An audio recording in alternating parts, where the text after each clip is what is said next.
What does it mean to be human? अगर हम बोलते हैं हम होमो सेपियंस स्पीशीज से बिलोंग करते हैं तो इसका मतलब क्या है? क्यों होमो सेपियंस यानी कि इंसान दूसरी स्पीशीज से अलग है? होमो सेपियंस बेसिकली ग्रुप को बिलोंग करते हैं। जैसे कि हम जानते हैं हर चीज़ को समझने के लिए वैज्ञानिक ग्रुप में बांट देते हैं, तो हम भी एक ऐसे ग्रुप को बिलोंग करते हैं जिसे बोलता है मैमल्स। मैमल्स कौन होते हैं? अब मैमल्स बेसिकली उस ग्रुप का नाम है। इस ग्रुप में आने वाले जो सभी जानवर हैं उनमें ये 2-3 कैरेक्टरिस्टिक्स आपको मिलेंगे, 2-3 फीचर्स। पहला कि वो वार्म ब्लडेड होते हैं यानी कि समतापीय होते हैं। वार्म ब्लडेड का मतलब होता है कि हमारे शरीर के अंदर का जो टेम्परेचर है ना, वो एक फिक्स निर्धारित टेम्परेचर हमेशा वही रहेगा पूरे साल, इर्रिस्पेक्टिव कि सर्दियाँ चल रही हैं या गर्मियाँ चल रही हैं, कोई मतलब नहीं। हमारे शरीर का तापमान अंदर से उतना ही रहता है। जैसे अगर आप ठंड के समय में एकदम ठंडी आइस कोल्ड बकेट डाल लो अपने ऊपर तो आपको बाहर से बहुत ठंड लगेगी, पर अगर आप एक थर्मोमीटर अंदर घुसाओगे अपने तो आपका टेम्परेचर 98.6 डिग्री फ़ारेनहाइट ही दिखाएगा। अगर सेल्सियस में बात करें तो 37 डिग्री सेल्सियस, और अगर फ़ारेनहाइट में बात करें तो 98.6 डिग्री फ़ारेनहाइट। तो इसी के आसपास दिखाता है। ये हमारा नॉर्मल टेम्परेचर पूरे साल रहता है, और इससे आगे बढ़ते ही हमें फीवर हो जाता है 102, 103 जो हम बोलते हैं ना, 104 से ऊपर तो बहुत फेटल हो जाता है। लेकिन कुछ ऐसे भी जानवर होते हैं जिनमें ऐसा वो कोल्ड ब्लडेड होते हैं, जैसे सांप। उनका टेम्परेचर जो है बाहर के टेम्परेचर के हिसाब से चेंज हो जाता है। जैसे सांप है वो गर्मियों में हमेशा अपने बिल में क्यों घुसे रहते हैं? क्योंकि अगर बहुत ज़्यादा गर्मी होने लगेगी ना तो उनके शरीर का तापमान भी बढ़ने लगेगा, और बहुत ज़्यादा तापमान बढ़ जाएगा तो उनकी मौत हो जाएगी, इसलिए वो अपने बिल में घुसे रहते हैं हमेशा। ये तो हो गए हम वार्म ब्लडेड होते हैं, पहली बात तो। दूसरा, हम बच्चे प्रोड्यूस करते हैं। जैसे मुर्गियाँ हैं वो अंडे देती हैं, है ना, और काफ़ी सारे एनिमल्स हैं, ऑस्ट्रिच है वो अंडे देते हैं। लेकिन हम जो है डायरेक्ट बेबी प्रोड्यूस करते हैं। तो एक सेकंड कैरेक्टरिस्टिक ये हो गया। और थर्ड है कि जो मादा होती है, जो फीमेल्स होती हैं ना मैमल्स में, वो अपने बच्चों को दूध पिलाती है। उनके पास ऐसी ग्रंथियाँ होती हैं, ऐसे ग्लैंड्स होते हैं जिससे वो अपने बच्चे को दूध पिला सके। तो ये 2-3 कैरेक्टरिस्टिक से हम मैमल बन जाते हैं। एक तो ये ग्रुपिंग की बात हो गई। इसके अलावा कुछ ऐसे फीचर्स हैं जो हमें दूसरे एनिमल्स पे एज देती हैं, मतलब हमें दूसरे एनिमल्स से बेहतर बनाती हैं। वो क्या फीचर्स है? पहला तो है कि हम बाइपीडल हैं। बाइपीडल का मतलब होता है 2 पैरों पे चलने वाले। अब आपको बहुत कम ऐसे एनिमल्स मिले होंगे जो 2 पैरों पे बहुत एफिशिएंटली भाग सकते हैं, दौड़ सकते हैं, अपना पूरा काम 2 पैरों पे कर सकते हैं। जैसे पेंगुइन है वो 2 पैरों पे चलते हैं, लेकिन वो कितना स्लो चलते हैं, उनकी चाल कितनी स्लो होती है। बाइपीडलिज्म को परफेक्टली सिर्फ ह्यूमंस ने अटेन किया है। पहला तो हम बाइपीडल होते हैं।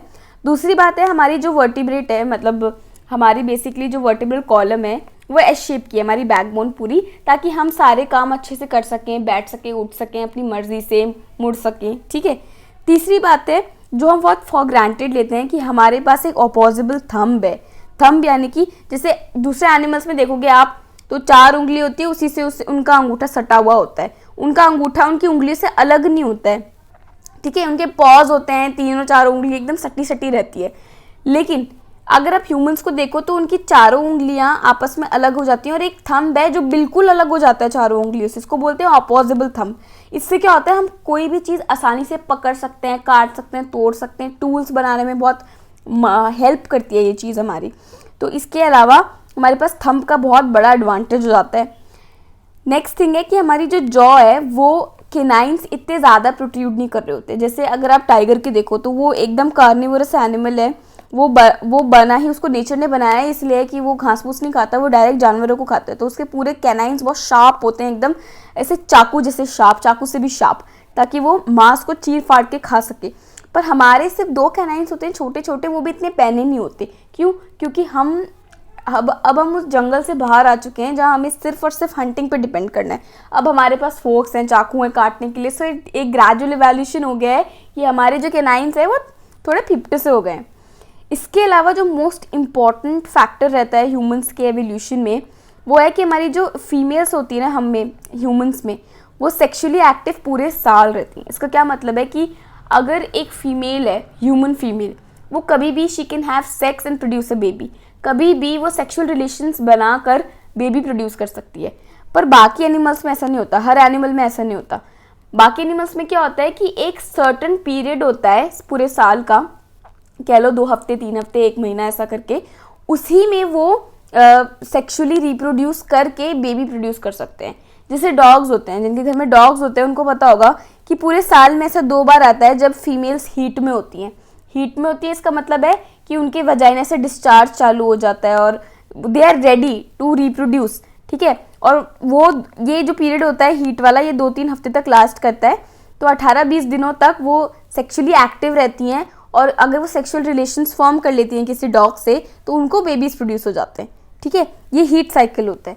तो ह्यूमंस में ऐसा कोई हीट साइकिल नहीं होता, तो हम कभी भी चाहें तो पूरे साल में कभी भी बच्चे पैदा कर सकते हैं, जिसकी वजह से हमें एक एज देता है, हमारे ज़्यादा नंबर होंगे। एक डॉग साल में 2 बार बच्चे प्रोड्यूस कर सकता है, पर एक ह्यूमन पूरे साल प्रोड्यूस कर सकते हैं। तो इससे हमारे पास ज़्यादा एडवांटेज हो जाता है कि हम अपनी स्पीशीज़ को ज़्यादा बढ़ा सकें।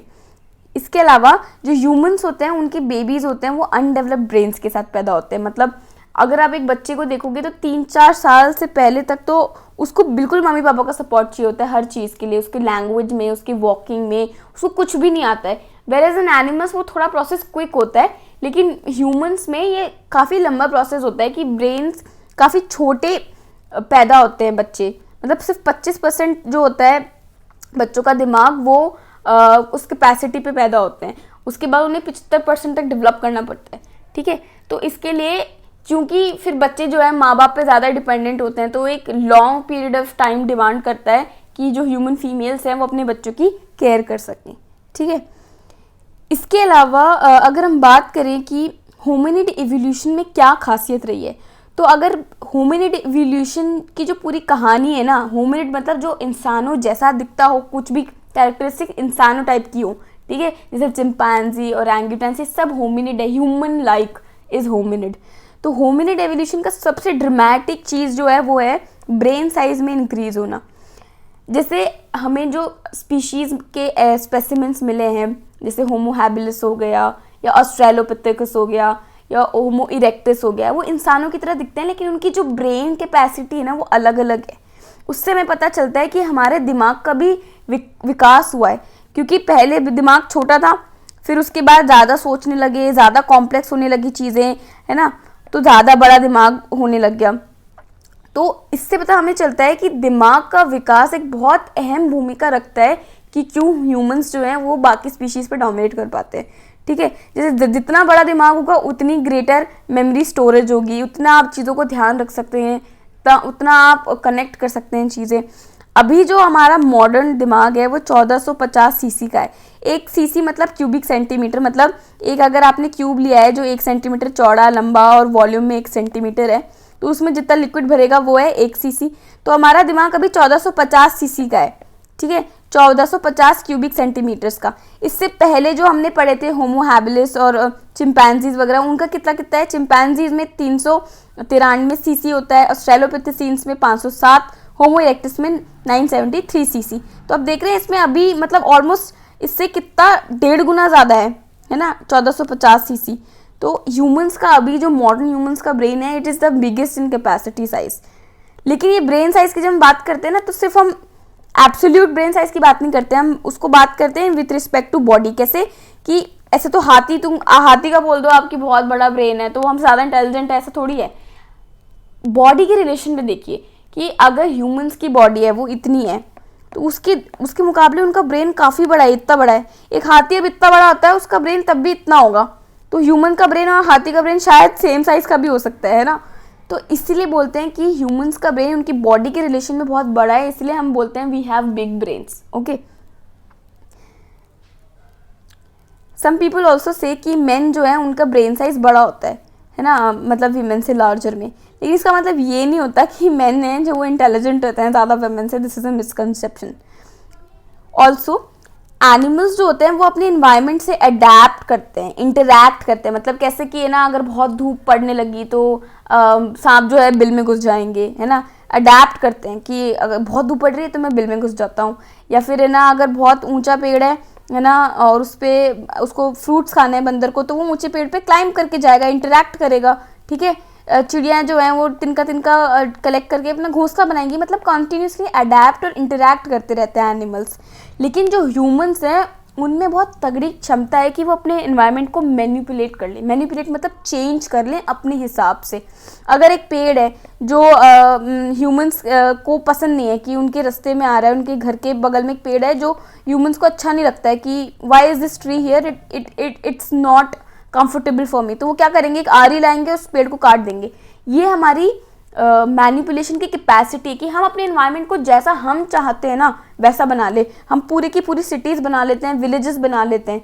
क्या एनिमल्स ऐसा कर सकते हैं? नहीं। इसलिए हम एनिमल से अलग हैं, क्योंकि हम अपनी टेक्नोलॉजी को यूज़ करके एनवायरनमेंट को अपने मन चाहे तरीके से इस्तेमाल कर सकते हैं। और इतना दुरुपयोग कर लिया हमने तो कि ग्लोबल वार्मिंग और इन्वायरमेंटल प्रॉब्लम जैसी डीमंस आज हमें चेस कर रहे हैं।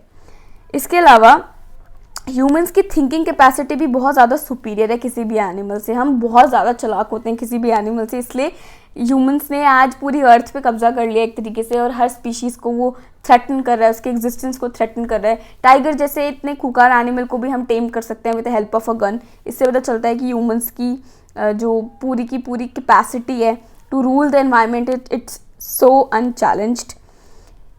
और कुछ पेलियो एंथ्रोपोलॉजिस्ट, मतलब जो पेलियो एंथ्रोपोलॉजिस्ट वो लोग होते हैं जो पुरानी हड्डियों को पढ़ के ये डिटरमाइन करने की कोशिश करते हैं, पता लगाने की कोशिश करते हैं कि पास्ट में ह्यूमंस कैसे रहे होंगे, कैसे जो पूरा मानव का विकास है वो कैसे हुआ है। हड्डियों को देख के वो ये सब पढ़ते हैं। तो 2000 साल पहले मॉडर्न ह्यूमंस आ गए थे। कुछ लोगों का ऐसा मानना है कि यानी कि आज से 200,000 साल पहले, in the sense 2 lakh years ago, modern humans जो हैं वो अपीयर हो गए थे। लेकिन बहुत सारे साइंटिस्ट का ऐसा भी मानना है कि नहीं यार, जो आज के सेंसेस में हमने ये सारी बातें की ना कि बाइपेडल है, इतना दिमाग है, इतने कैपेसिटी है, तो ये सब सिर्फ 50,000 साल पहले के ही ह्यूमंस में आया है, उससे पहले नहीं था। और इसको जानने का ना कोई बहुत सर्टन तरीका नहीं है, क्योंकि कोई 2 लाख साल पहले का इंसान तो हमारे पास मौजूद नहीं है जिसका हम टेस्ट कर लें, ठीक है। तो हमारे पास सिर्फ स्केलेटन्स है, उसके बेसिस पे हम सारे के सारे सिनेरियोज बना सकते हैं कि हाँ ह्यूमंस ऐसे होंगे, या उनमें इतना दिमाग रहा होगा, या ऐसे ऐसे।